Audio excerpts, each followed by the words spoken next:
You know, this person once said in front of friends, he said, you know, I've never been to a nightclub before. Everyone looked at him with shock because he said, I've never been inside of a nightclub. All of a sudden, a nightclub not being in there is a shock to everyone. Another one said, you know, I've never kissed a girl before. Everyone looked at him in absolute dismay. Not only in dismay, they thought he's a loser. And now they make movies about, you know, men who are losers because they can't get women, and they call them wimps and they're cowards. How things have changed around. Where women have lost their absolute value, men have lost their value, and this type of behavior is considered to be noble and courageous.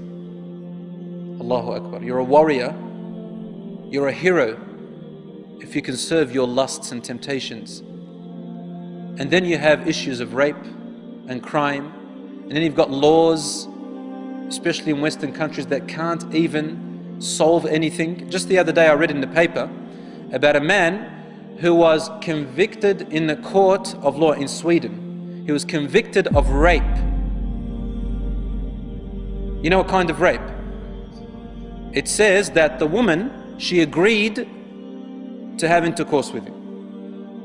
But, excuse me for the expression, he used some kind of contraception, I don't want to say its name, and the contraception broke. Based on that, she won in the court by claiming rape, even with her consent. So now their own laws can't even solve their own problems. They bring more laws that bring more problems for them. And Allah says in the Quran, والله يريد أن يتوب عليكم ويريد الذين يتبعون الشهوات أن تميلوا ميلا عظيما يريد الله أن يخفف عنكم وخلق الإنسان ضعيفا. Those who follow their own lusts and temptations, they want to lead you astray, away very far. Allah wants to lessen the burden off your shoulders. He doesn't want you to fall into harm. He doesn't want you to fall into predicaments where you can't climb out of. يُرِيدُ اللَّهُ أَن يُخَفِّفَ عَنْكُمْ. These laws in our deen are only there to protect you. They are not there to cause you harm or restrict you, ya akhi. They are there to protect you because there's so much harm out there. وَخُلِقَ الْإِنسَانُ ضَعِيفًا. Allah also tells us, follow my laws because you're weak. You're weak. Pass them and follow my guidance. I'm there for you. Like what your father and mother do. To keep you away from fire, keep you away from harm. They restrict you and place boundaries around you. We need boundaries from Allah, otherwise we fall into harm. And then there's AIDS, and there's HIV, and there is unwanted pregnancies by girls who are only 13 years old. 13, 12. 12, 13. And what happens to the child? They're put up for adoption.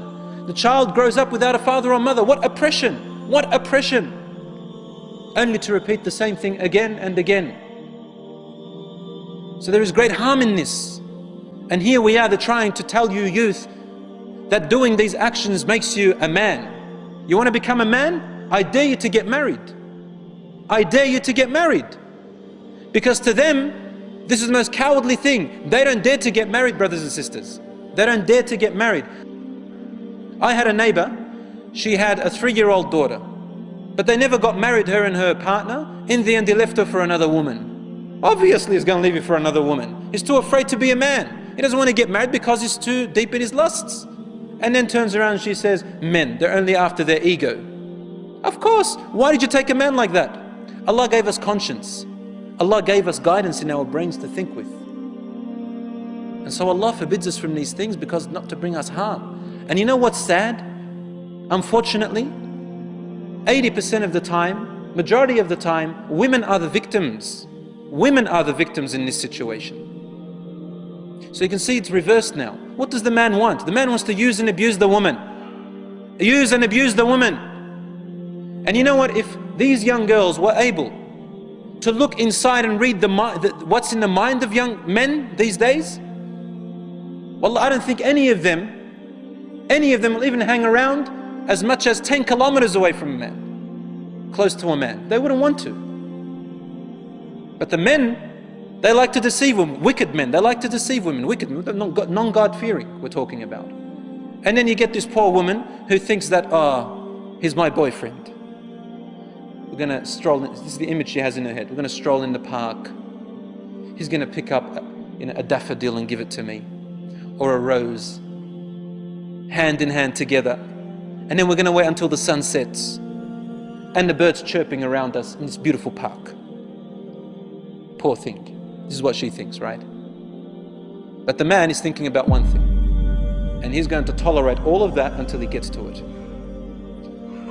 I'm talking about men with diseases in their heart, and there are many of them today. With the tabloid, with all the sceneries that you have out there, and all the things that are occurring, I feel very sorry for a lot of women, and I feel very sorry for a lot of men who have sold their youth and sold their chastity, sold their dignity to be so cheap.